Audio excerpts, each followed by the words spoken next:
মুসা কালিমুল্লাহ আল্লাহ রাব্বুল আলামিনকে একদিন বললেন, হে আল্লাহ রাব্বুল আলামিন, পৃথিবীর মানুষ কত জিকির করে, আমি তোমার কাছে একটা জিকির চাই, যেই জিকির পৃথিবীর কোনো মানুষ করে না, আমি একা করব। আল্লাহ বলেন, মুসা তুমি বেশি বেশি পড়বা লা ইলাহা ইল্লাল্লাহ। পড়েন লা ইলাহা লা ইলাহা ইল্লাল্লাহ মুহাম্মাদুর রাসূলুল্লাহ। মুসা কালিমুল্লাহ আল্লাহ রাব্বুল আলামিনকে জিজ্ঞেস করলেন, হে আল্লাহ রাব্বুল আলামিন, লা ইলাহা ইল্লাল্লাহর জিকির তো সারা দুনিয়ার মানুষই করে। আল্লাহ রাব্বুল আলামিন বলেন, মুসা লা ইলাহা ইল্লাল্লাহর জিকির তামাম পৃথিবীর মানুষ করতে পারে, দুনিয়াতে যা কিছু আছে সবচাইতে দামি আমি আল্লাহর কাছে লা ইলাহা ইল্লাল্লাহর জিকির। এই সমস্ত জিকির করবে। সূরা ইখলাস পড়লে কয় খতম কোরআন শরীফের সওয়াব? 3 খতম করলে। এই যে ওয়াজ, এগুলা কি জন্য শোনার পরে বলতে শুনেন, ওয়াজ এটা মানে এটা ট্রেডিশন হয়ে গেছে। ওয়াজ তো শুনে কেউ আমল করে, 2-4 জন, আর কেউ আমল করে, আমল করার চেষ্টা করে। আমি এগুলো আগে আপনি নিজে আমল করে এরপর আপনাদেরকে বলার চেষ্টা করি। এটা তো ইয়া আইয়ুহাল্লাযীনা আমানু লিমা তাকুলুনা মা লা তাফআলুন। নিজে যা করলেন তারপর এজন্য আমি আগে আমল করে আপনাদেরকে এগুলো বলি। আপনারা আমল করে আসছেন যেহেতু, করবেন না। সারা দিন ভর রাত বাসে, ঘরে, বাড়িতে, দোকানপাটে, চারে আড্ডায় গীবত না করে এগুলা করে, কিয়ামতের ময়দানে মানুষ জান্নাতে যাওয়ার পরে কোনো আফসোস থাকবে? হ্যাঁ, আপনি বলছেন না, আমি বলছি থাকবে। মানুষ জান্নাতে যাওয়ার পরে একটা আফসোস থাকবে যে কিছু সময় বা গাড়িতে ছিলাম, বাড়িতে ছিলাম, হোটেলে বসে আড্ডা দিয়েছিলাম, খেলাধুলা করছিলাম, ওই সময়টা যদি সুবহানাল্লাহ, আলহামদুলিল্লাহ, লা ইলাহা ইল্লাল্লাহ, আল্লাহু আকবার জিকির করে যদি কাটাতাম, সূরা ইখলাস 3 বার পড়লে এক খতম কোরআন শরীফের সওয়াব, যদি এই জিকিরগুলো করে কাটাতে পারতাম, জান্নাতের মাকাম আর উঁচা হয়ে যেত। এই জন্য দুনিয়ার সময় হেলাইটা নষ্ট করা যাবে না আমার ভাইরা, আমার বাবাজিরা। তাই সময়ের গুরুত্ব সম্পর্কে একটা সূরা আমি তেলাওয়াত করলাম, যে সূরার নাম হচ্ছে সময়। সূরার নাম কি? সময়। সূরাতুল আসর। কোন সূরা? কোন সূরা? না, এর আসলে মজা পেতেছি না কি। হ্যাঁ, কথা কয় না মানুষ, মানে জিম মেরে বসে দিচ্ছে, মানে ঘুমে ধরছে। আমি তো সেই কালকে কুমিল্লা প্রোগ্রাম ছিল, ফজরের সময় আসছি, ফজরের সময় এসে 8:30টায় ঘুমাইছি, 9টা, 10টা, 11টা, 2.5 ঘন্টা ঘুমায়া আবার সেই নারায়ণগঞ্জ থেকে সেই 12টায় 12:30টায় রওনা দিয়ে এই পর্যন্ত আসলো। আপনারা তো সারাদিন রাত তো ঘুমাইছেন নাকি? দুপুরে খাইছেন না? আওয়াজ দেন, আল্লাহ নাম নিতে মন চায় না। না তো আমি বুঝবো কেন? আমার বাড়ি গাজীপুর, আপনাদের বাড়ি টাঙ্গাইল। টাঙ্গাইল আগে আমি গত বছর, তার আগের বছর টাঙ্গাইলে 100 গ্রাম আসন করতাম প্রায়, টাঙ্গাইল সিরাজগঞ্জে। এই বছর টাঙ্গাইল একটু কম, টাঙ্গাইল মনে হয় 7-8টা আছে, আর বাকি সব সিরাজগঞ্জ, বগুড়া পড়ছে প্রায় 50টা, দিনাজপুর 50টা, এই 100 দিনই শেষ। তাইলে আমি তো বুঝতেছি না, টাঙ্গাইলের মানুষ এরকম তো কথা কম কম। এখন একটু কথা কি আপনারা বলবেন মাঝে মধ্যে? হানা বলবেন, বুঝলেন? সূরাতুল আসর কোরআন শরীফের ধারাবাহিকতার দিক থেকে 103 নম্বর সূরা। এই সূরাটার ভিতরে মাত্র 3খানা আয়াত। এই 3খানা আয়াত এত গুরুত্বপূর্ণ, এই 3খানা আয়াতি কারিমা দিয়া বড় বড় গ্রন্থ রচনা করা সম্ভব। ইমাম শাফি রাহমাতুল্লাহ আলাইহি বলছেন, কোন মানুষ যদি এই সূরা আসর পড়ে, এই সূরা আসর নিয়ে গবেষণা করে, এই সূরা আসর নিয়ে চিন্তা করে, সেই ব্যক্তির জন্য হেদায়েতের জন্য এই সূরা আসরটাই যথেষ্ট। জোরে বলেন সুবহানাল্লাহ। 3টা বিষয় বলবো। 1 নাম্বার, সূরায় এই সূরা আসর নাজিল হওয়ার কারণ কি? 2 নাম্বার, এই সূরা এই মানে শানে নজুল। 2 নাম্বার, এই সূরাটা আল্লাহ রাব্বুল আলামিন কোন উদ্দেশ্যে নাজিল করলেন, কি বিষয়টা আল্লাহ রাব্বুল আলামিন কোন বিষয়টা এই সূরাতে বোঝাতে চান। 3 নাম্বার, সূরার শাব্দিক তরজমা, তাফসীর। এই 3টা বিষয় আমরা বলবো এবং শুনবো ইনশাআল্লাহ। বেশি না, মাত্র আমি চেষ্টা করবো আধা ঘন্টার ভিতরে শেষ করার জন্য, যেহেতু আমাদের উস্তাদ কাইয়ুমুল্লাহ সাহেব হুজুর আছেন, রায়হান আছে, তারা ইসলামী সঙ্গীত বলবে, কথা বলবে। আমরা সাধারণত এই বছর অনেকগুলো মাহফিল একসাথে করছি, আর আমাদের চলাফেরাটাই একসাথে। আসছিও আজকে, আবার একসাথে যাব। তো একসাথেই আমরা স্টেজে উঠছি। এই মানে তাদের সাথে, রায়হানদের সাথে আর হুজুরের সাথে প্রোগ্রাম করলে মোটামুটি লম্বা সময় ওনারাও ধৈর্য ধরে বসেন, আমি একটু ধৈর্য ধরে, কারণ আমরা তো ওয়াজ করতে করতে যাই, এখন ওয়াজ যে বসে স্টেজে শুনবো ওইটার মতো ধৈর্য থাকে না। তো এই জন্য বেশি সময় না, মাত্র আধা ঘন্টার ভিতরে চেষ্টা করবো শেষ করবো, বেশি হইলে আর 5-10 মিনিট বেশি হইতে পারে। আসুন আমরা যাই, আমরা শুরু করি।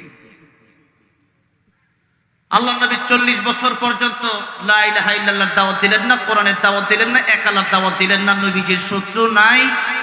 নবীজিকে যাকে মানুষ আল-আমিন আস-সাদিক, আমানতদার, সত্যবাদী, 40 বছর পর নবীজি মানুষকে দাওয়াত দিলেন। ইয়া আইয়ুহান নাসু কুলু লা ইলাহা ইল্লাল্লাহু তুফলিহুন। ও পৃথিবীর মানুষেরা, তোমরা লা ইলাহা ইল্লাল্লাহ পড়ে নাও। আল্লাহ ছাড়া কোনো ইলাহা নাই এটা মেনে নাও। আল্লাহ ছাড়া কোনো রব নাই এটা মেনে নাও। আল্লাহ ছাড়া কোনো মাবুদ নাই এটা মেনে নাও। আল্লাহ ছাড়া কোনো আইনদাতা নাই এটা মেনে নাও। আল্লাহ ছাড়া কোনো বিধানদাতা নাই এটা তোমরা মেনে নাও। আল্লাহ ছাড়া কোনো খালিক নাই এটা তোমরা মেনে নাও। আল্লাহ ছাড়া কোনো মালিক নাই এটা তোমরা মেনে নাও। আমার নবী যেই দিনে এই কথা বলল, সর্বপ্রথম নবীর কাছের আত্মীয় স্বজনরাই নবীর বিরুদ্ধে শুরু করলো। আবু লাহাব বলে উঠল, তাব্বাল্লাকা লিহাযা জামা'তানা ইয়া মুহাম্মদ। ও ভাতিজা মুহাম্মদ, এই জন্য কি তুমি আমাদেরকে এখানে ডেকেছো? তুমি ধ্বংস হয়ে যাও। আল্লাহ বললেন, তাব্বাত ইয়াদা আবি লাহাবি ওয়া তাব। ধ্বংস তো আবু লাহাব হবে, আবু লাহাবের হাত হবে, আবু লাহাবের স্ত্রী উম্মে জামিল হবে, এরপর উতবা উতাইবা, আবু লাহাবের সম্পদ ধ্বংস হয়ে যাবে। আর আমার নবী, বিশ্ব নবী রাহমাতুল লিল আলামিন, তার বিরুদ্ধে শুরু যখন করে দিল সবাই, নবীজিকে এই কথাও বলা হলো যে আপনি আপনার ইবাদত করেন, দাওয়াত শুধুমাত্র বন্ধ করে দেন। নবীজি প্রাথমিকভাবে বলল, আমি তো আমার ইচ্ছায় দাওয়াত দিচ্ছি না, আমি তো আল্লাহর ইচ্ছায় দাওয়াত দিচ্ছি। তিনি আমার মালিক, আমি তার গোলাম, এটাই আমার কর্তব্য। এই দাওয়াত আমাকে পেশ করতেই হবে, দিতেই হবে। আবু জাহেল, আবু লাহাবেরা যখন এই দাওয়াত দেওয়া দেখলো, তখন মানুষকে সরানো শুরু করলো। যারাই আমার নবীর কাছে যেতে চাই, সেই রাস্তায় বাধা হয়ে দাঁড়ায় যায় আবু জাহেল, আবু লাহাব, উতবা, শাইবা, ওয়ালিদ ইবনে মুগীরা, নজর ইবনে হারিস। তারা বলল, নবীজি মুহাম্মদ সাল্লাল্লাহু আলাইহি সাল্লাম পাগল হয়ে গেছে, সেখানে যাওয়া যাবে না। মুহাম্মদ সাল্লাল্লাহু আলাইহি সাল্লাম মন্ত্র পড়ে, সেখানে গেলে সেই মন্ত্র শুনে তোমরাও পাগল হয়ে যাবা।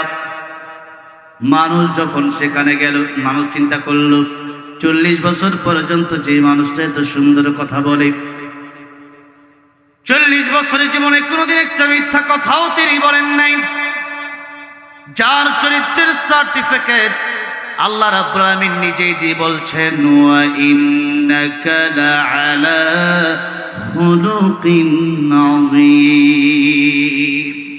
মহান চরিত্র আমি আল্লাহ যাকে দিলাম, সেই নবীজির চরিত্রের কথা আমার আগে যিনি আলোচনা করেছেন আব্দুল মালিক সাহেব, তিনি বলে গিয়েছেন, নবীজির চরিত্র এমন সুন্দর ছিল, কাফের বেঈমানেরা নবীকে আঘাত করেছে, আর নবীজি তার পাল্টা জবাব দিতে গিয়ে আঘাত করবেন তো দূরের কথা, ওই কাফিরদেরকে বলেছেন, আমার কারণে কি আপনার আমার প্রতি কি আরো কোনো কষ্ট আছে নাকি, তাকে মাফ করে দিয়ে জুড়ে বলা যাবে না সুবহানাল্লাহ। কাফির বেঈমানেরা এত সুন্দর আচরণ দেখে কালিমা পড়ে মুরে মুসলমান হয়ে গেছে। সেই নবীর বিরুদ্ধে যখন আবু জাহেল বলা শুরু করলো, নবী পাগল হয়ে গেছে, নবী মন্ত্র পড়ে, নবী জাদুকর। লোকেরা চিন্তা করলো, একটা ভালো মানুষ এখন কিভাবে পাগল হয়ে যায়। সবাই গেল পাগল দেখতে, কিন্তু তাকা দেখি এমন সুন্দর যার চেহারার আলোতে কাবা শরীফের দেয়াল পর্যন্ত আলোকিত হয়ে যায়। সুবহানাল্লাহ। আর আবু জাহেল আবু লাহাব বলেছিল মঞ্চ গরিব, মঞ্চের মধ্যে কোনো মিল নাই। আর আমার নবী কোরআন তেলাওয়াত করে, যে কোরআন তেলাওয়াতে দেখবেন প্রত্যেকটা সূরায় সূরায় আয়াতে আয়াতে ছন্দে ছন্দে মিল আছে না নাই? ওয়াশ-শামসি ওয়া দুহাহা ওয়াল কমারি ইযা তালাহা ওয়ান নাহারি ইযা জাল্লাহা ওয়াল লাইলি ইযা ইয়াগশাহা ওয়াস সামাই ওয়া মা বানাহা ওয়াল আরদি ওয়া মা তাহাহা ওয়া নাফসিন ওয়া মা সাওয়াহা فألهمها فجورها وتقواها قد أفلح من زكاها وقد خاب من دساها كذبت ثمود بطغواها إذ انبعث أشقاها فقال لهم رسول الله ناقة الله وسقياها فكذبوه فعقروها فدمدم عليهم ربهم بذنبهم فسواها ولا يخاف عقباها। এই যেতগুলো আয়াত পড়লাম, পুরো সূরা পড়লাম, আয়াতের শেষে প্রত্যেকটা আয়াতের শেষে কবিতার মতো মিল আছে না নাই? আর রহমান আল্লামাল কুরআন খালাকাল ইনসান আল্লামাহুল বায়ান الشمس والقمر بحسبان والنجم والشجر يسجدان والسماء رفعها ووضع الميزان ألا تطغوا في الميزان وأقيموا الوزن بالقسط ولا تخسروا الميزان ميلا سلاني والطور وكتاب مسطور في رق منشور والبيت المعمور ميلا سلاني والنجم إذا هوى ما ضل صاحبكم وما غوى وما ينطق عن الهوى ميلا سناني قل هو الله أحد الله الصمد لم يلد ولم يولد ولم يكن له كفوا أحد ميلا سناني قل أعوذ برب الناس ملك الناس إله الناس من شر الوسواس الخناس الذي يوسوس في صدور الناس من الجنة والناس। এতগুলো আয়াত পড়লাম, প্রত্যেকটা আয়াতে মিল আছে না নাই? তারা দেখলো একে তো আমার নবীর এত সুন্দর চেহারা পরিপাটি ছিলেন, আমার নবী এত সুন্দর করে তো আমার আল্লাহ পৃথিবীতে আর কাউকে বানান নাই।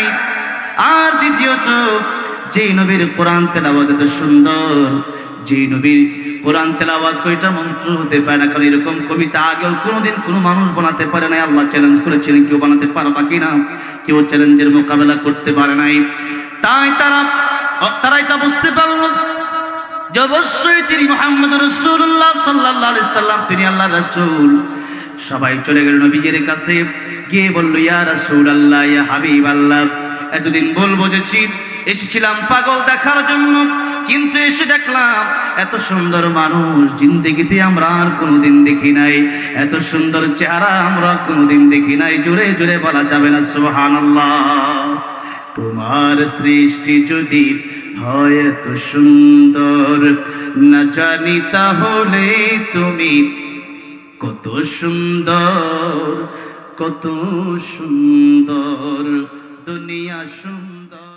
ইলাহা মুহাব্বতের সাথে আল্লাহর প্রেমে মাতোয়ারা হয়ে গুনাহ মাগফিরাত চাই। লা ইলাহা ইল্লাল্লাহ, লা ইলাহা, লা ইলাহা ইল্লাল্লাহ মুহাম্মাদুর রাসূলুল্লাহ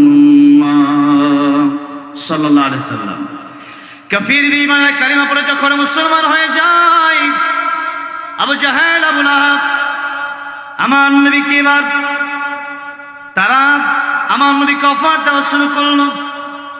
তারা বলল, মুহাম্মদ সাল্লাল্লাহু আলাইহি সাল্লাম ভাতিজা, তুমি দাওয়াত দেওয়া বন্ধ করে দাও। দাওয়াত দেওয়া যদি বন্ধ করে দাও, তুমি নারী চাও, বাড়ি চাও, গাড়ি চাও, ক্ষমতা চাও, কি চাও, তোমার কি চাই? তুমি যাই চাও তাই তোমাকে দেওয়া হবে। শুধুমাত্র লা ইলাহা ইল্লাল্লাহ দাওয়াত দেওয়া বন্ধ করে দাও।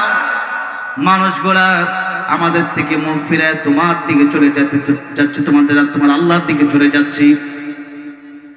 নবীজি বললেন, কি সুন্দর কথা বললেন, একটু লক্ষ্য করে দেখুন।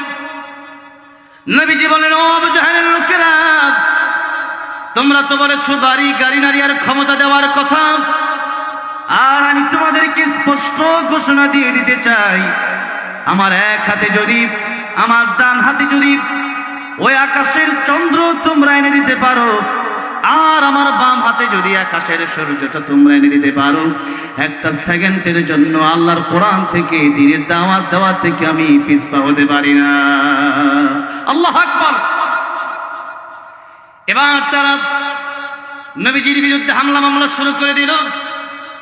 এতদিন পর্যন্ত নবীর শত্রু এরকম ছিল না, এখন নবীর শত্রু তৈরি হলো একটা মাত্র কারণে, সেটা হলো আল্লাহর কোরআনের পক্ষে কথা বলার কারণে, এক আল্লাহর দাওয়াত দেওয়ার কারণে, আল্লাহর পক্ষে কথা বলার কারণে এখন শত্রু আমার নবীর তৈরি হয়ে গেছে। ঠিক না বেঠি? এখন শত্রুর অভাব নাই। সুতরাং শত্রু তাদের আছে যারা উলাইকা হিজবুল্লাহ, যারা আল্লাহর পক্ষে, তাদের শত্রু অবশ্যই থাকবে, এটা চিরন্তন সত্য। মুসা আদম আলাইহিস সালামের শত্রু ছিল কি ছিল না? ইবলিস। মুসা আলাইহিস সালামের শত্রু ছিল না? ফেরাউন। এরপরে ইব্রাহিম আলাইহিস সালামের শত্রু ছিল না? নমরুদ। আল্লাহর নবী পয়গম্বর রাহমাতুল্লাহ আলাইহির শত্রু ছিল না? আবু জাহেল। আর আমাদের বাংলাদেশে আলেমদের শত্রু কয়েকদিন আগে স্বৈরাচার ছিল, ঠিক না? এই জন্য যখনই কোরআন থেকে কথা বলবো তখনই আমার বিরুদ্ধে জঙ্গিবাদী ট্যাগ লাগানো হতে পারে, রাজনীতির কথা বললে আমাকে বলা হতে পারে যে এইগুলা বলবেন না। কাতারে আমার সাথে প্রোগ্রাম ছিল আল্লামা শামীম সাইদি হাফিজাউল্লাহর সাথে। তিনি বলছেন, আমার বাবা আল্লামা সাইদি রহমতুল্লাহকে যখন কারাগারে নেওয়া হলো তখন আমার বাবাকে অফার দেওয়া হলো, কি চাই? আপনাকে ক্ষমতা চাইলে দেওয়া হবে। কিন্তু এমনি আগে এমপি ছিলেন, বললো আপনাকে আমাদের পক্ষ থেকে স্পেশাল সম্মান দেওয়া হবে, আপনি কি চান আপনাকে দেওয়া হবে, শুধু বলেন। কেবলমাত্র আপনি জিহাদের কথা বলবেন, আপনি রাজনীতির কথা বলবেন। তিনি বলেছিলেন সেদিন আল্লাহ বলেছেন ইসলামের ভিতরে তোমরা প্রবেশ করো, পরিপূর্ণ প্রবেশ করো। কিন্তু আমরা যারা এখন ইসলাম মানি, অর্ধেক আমরা পরিপূর্ণ মানি না অর্ধেক মানি? জোরে বলেন। অর্ধেক মানি। নামে মুসলমান বেশি না কাজে মুসলমান বেশি? নামে মুসলমান বেশি, ঠিক না বেঠে? এই জন্য কবি বলেছেন, নামে মুসলমান নাকি কামে মুসলমান।